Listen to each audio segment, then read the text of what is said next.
It's time for another Disney Plus series review. This time it's The Mandalorian Season 2, Episode 1. We're going to talk about what happened, a few takeaways, and I want to hear from you at the end as well.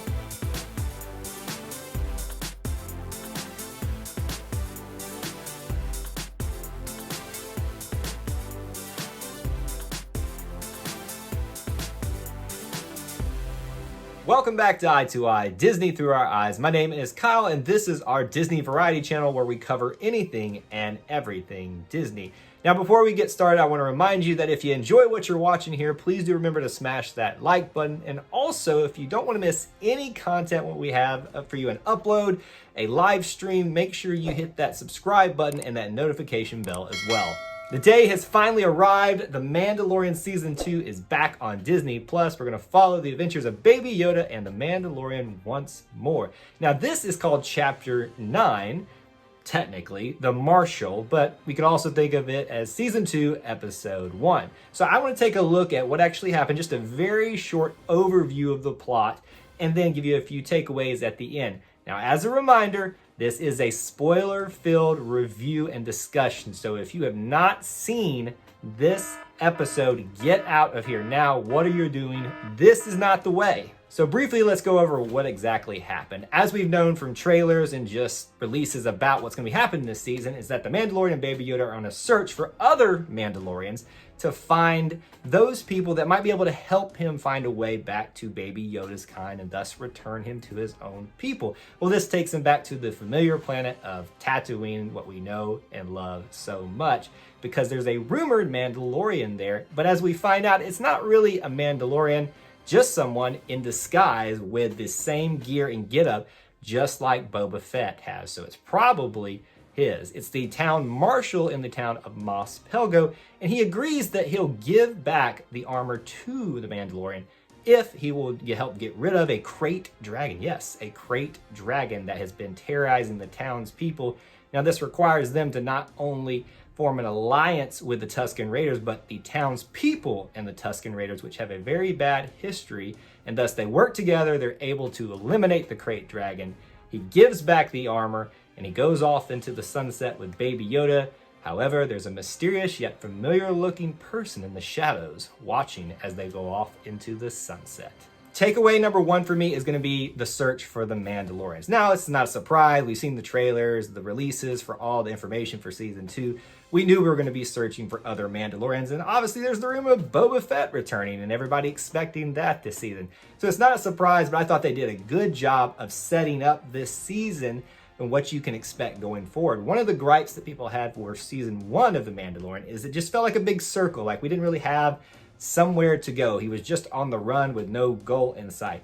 Now you have a goal, now you have a purpose, and you kind of know what's going to be happening, what's going to be lingering in the background and happening throughout the rest of the season, and that has me very, very excited. Takeaway number two for me is going to be the expansion of Tatooine. Now, if you're going to go back to a familiar place, and if there's nothing more familiar in Star Wars, it is Tatooine, you need to do something different with it, and they did it in very big amounts in this episode. We know about Mos Eisley, we know about Mos Espa, and I believe there's probably been some other Mosses out there in other literature and things like that, but we get to meet and see a town called Mos Pelgo. Now, this town's even further out in the outskirts of the desert, if you can even have a further outskirts of Tatooine, with a couple of townspeople out there. And the culture seems to be a little bit the same there, you know, a lot of hard-working, laboring people, and it's just nice to see that the makeup of the people seems to be the same in all these different areas, but with their own unique nuances with how they relate to the creatures and other inhabitants of the rest of the planet. It seems to be the same, but different at times. I'm just happy that we got a further expansion of Tatooine and getting to learn more about what the planet actually is made up with. Takeaway number three would be homages to other Star Wars films. And namely, I'm going to just give you two because I'm sure there are plenty that I missed and that I don't have time to bring up here.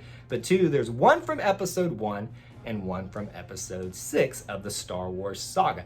Episode 1 would be that speeder bike that the Marshal was racing alongside with the Mandalorian on his speeder bike was actually made up of an engine from a pod racer. Now, when you first look at it, it looks a little bit like Anakin's, but I'm almost positive after looking at Anakin's actual pod racer and that pod, that they're not the same unless it was heavily, heavily modified. But it's nice to see an homage to episode 1. The second one would be a conversation that kind of continues throughout the episode, and at least the back half of it, between the Marshal and the Mandalorian.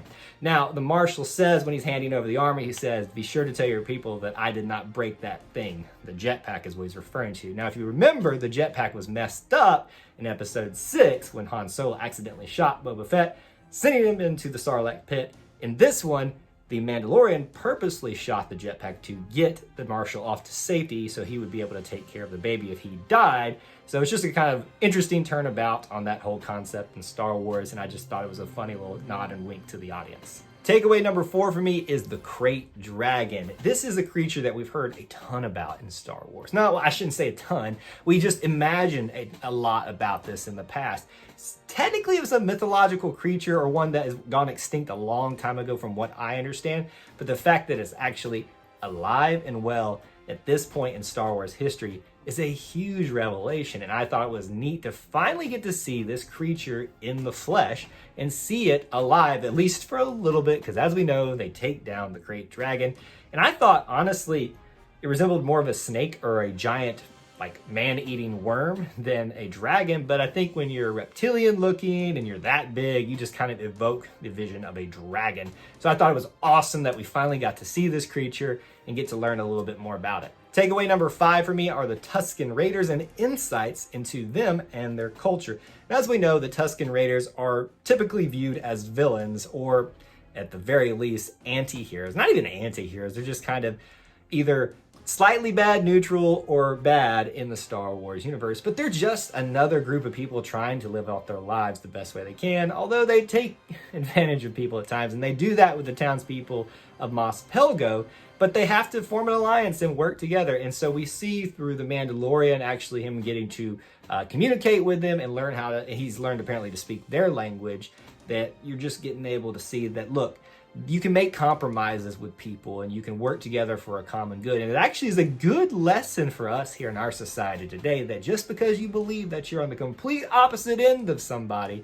doesn't mean you can't come together for a common purpose. So there's your feel-good moment for this episode. And my final and most important takeaway from this is that Boba Fett is back, but not really, but kinda. And what I mean by that is the interplay between not only the Marshal mimicking or having the armor of a Mandalorian, or more specifically Boba Fett, but technically I think we have Boba Fett back at the very end of this episode.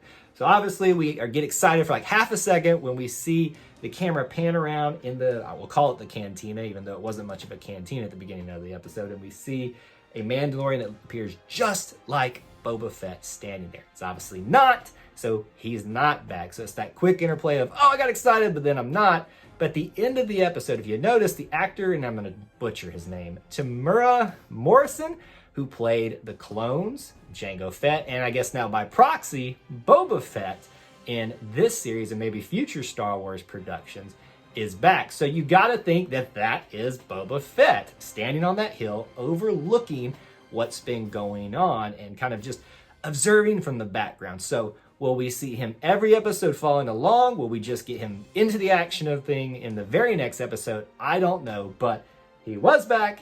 He wasn't, but now he kind of is. I am so happy, though, that we are getting something of the Boba Fett lore finally fleshed out in this Star Wars series. So that's my synopsis and all my takeaways from episode 1 or chapter 9 of The Mandalorian. I want to hear from you now. Do you agree with my takeaways? Is there anything that I missed that you'd love to bring up? Or if you just have anything in general about this episode that you just gotta talk about, Krayt Dragons, Boba Fett, there's plenty to discuss here. Keep the conversation going down in the comments section below. Now, if you're interested for more content from our channel on Star Wars stuff, Disney Plus series that are not related to The Mandalorian, or other Mandalorian related videos, I'm gonna have some links for you in the description below, and you can also find those links in the video above as well. So that's all I have for you on this edition of Eye to Eye, but until we assemble again, may the Force be with you, and I'll see you real soon.